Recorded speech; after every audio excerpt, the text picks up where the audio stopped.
It is one of cricket's greatest underdog stories. Just 15 years after Sri Lanka became a full member of the ICC and gained Test status, Arjuna Ranatunga's team claimed the sport's greatest prize, the Cricket World Cup, in 1996. Before the 1996 World Cup began, few would have regarded Sri Lanka as genuine contenders for the title. Although Sri Lanka had participated in every single World Cup since the tournament began in 1975, their record wasn't convincing. In the first 5 editions of the World Cup, Sri Lanka had won just 4 out of 26 games. Sri Lanka shared hosting duties with India and Pakistan during the 1996 World Cup. However, with Sri Lanka roiled in civil war at the time, Australia and West Indies refused to travel there due to security concerns. This resulted in Sri Lanka winning those matches by forfeit and directly qualifying for the quarter-finals stage without a single ball being bowled. However, Sri Lanka were by no means lucky to qualify for the quarter-finals, as their performances in the latter stages of the tournament showed. Coached by Dave Watmore, the Sri Lankan team implemented a revolutionary playing style that abandoned the conventional approach of safeguarding wickets early in the innings. Instead, openers Sanath Jayasuriya and Romesh Kalawitharana were given license to play attacking shots and take full advantage of the fielding restrictions during the first 15 overs. At a time when a 50 to 60 run haul was the standard return for the first 15 overs, Sri Lanka made 117 runs in those overs against India, 123 against Kenya, 121 against England in the quarter-final, and 86 against India in the semi-final.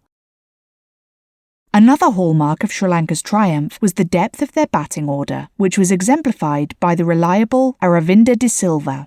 In the semi-final against India, Sri Lanka had lost Jayasuriya and Kalawitharana for a combined total of 1 run.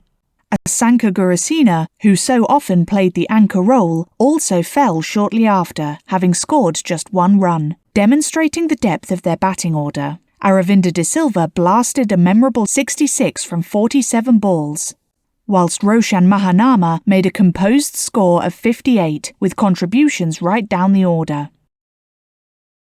Having set India a target of 251, the Sri Lankan spinners turned the screws and reduced India to 120 for 8. Angered by India's batting display, a section of fans at the Eden Gardens began throwing bottles onto the outfield and even set the seating ablaze. As a result, Sri Lanka were awarded the semi-final by default. Sri Lanka met Australia in the final at the Gaddafi Stadium in Lahore. The two sides had a rocky relationship with each other, involving ball tampering accusations, the throwing allegations against Muralitharan, and the refusal of the Australian cricket team to visit Sri Lanka. After winning the toss and putting in Australia to bat first, the Sri Lankan spinners restricted Australia to 241. Sri Lanka again endured a shaky start, losing Jayasuriya and Kalawitharana early, but De Silva and Ranatunga steered them to the finish line. De Silva was the man of the match, claiming 3 wickets and 2 catches alongside an unbeaten 100. Not only did Sri Lanka become the first host nation to clinch the World Cup, they also became the first team to win a World Cup final whilst chasing. Looking back at the adversities faced by Sri Lankan cricket at the time, the civil war, the lack of resources available to Sri Lankan cricket, the ball tampering accusations, and the throwing allegations against Muralitharan, it is truly remarkable that Sri Lanka won the World Cup in 1996.